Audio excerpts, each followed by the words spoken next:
I looked at what Chude did. Chude is very intelligent. This is the kid that started at NTA at 15, and he interviewed a sitting president, Jonathan. However, Chude did not do some things right in that interview, okay? Angles from Busola's story, there were elements of lies. The first element of lie in Busola's story, there was no timeline in that entire interview. Did you guys notice that at all? I always say, oh, focus on the bigger picture. Always focus on the bigger picture. There was no timeline in that interview. When I say timeline, people mock me on the internet, they laugh. I'm Kemi Olunloyo, live from Ibadan, Nigeria, time, date. She never said a date or time. She just told a story. And Busola was clear about that, that, you know, I'm trying to remember these things, it's difficult, you know, and I understood, even though I asked some hard questions, I did understand because I've dealt with trauma. Now, before we published the interview, she made a formal police case.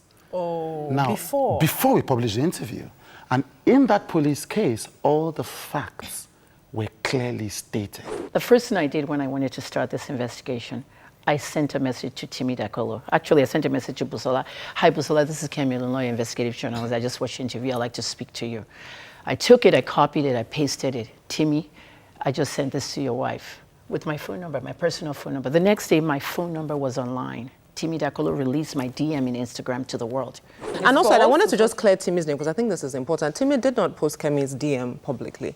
It was actually Kemi that did prove to show that she had reached out to Timmy to ask for an interview. So it's not right to say that Timmy had done that. I've concluded that she was not raped by that pastor. I have actually concluded that, but my investigation hasn't finished. No, Kemi. Nothing happened. Busola Dakolo is the wife of a singer, okay? She's not a celebrity. She's now branding herself as a celebrity photographer, okay? I haven't seen her works.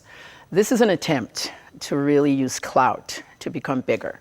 There are bigger factors in this case. There are sponsors in this case. There are elements of sponsors everywhere in this case. Journalists have been fired at Punch for the cartoon. There's a web going around Vanguard. A musician, Kiss Daniel, has sued Vanguard for $100 million. It's a long, big web. I'll do a chart later on this week of how this thing might be. And the chart has to be careful because these are allegations. You have to use words like allegedly and allegations according to the AP style book. That's the AP style book is the book that trains journalists of what words we have to use. Nigerians don't know that. Busola is after fame. Timmy is after fame. It is clout. It is trying to defame a pastor. I've sat face to face with 5 survivors of the same guy. We've only released 2 interviews.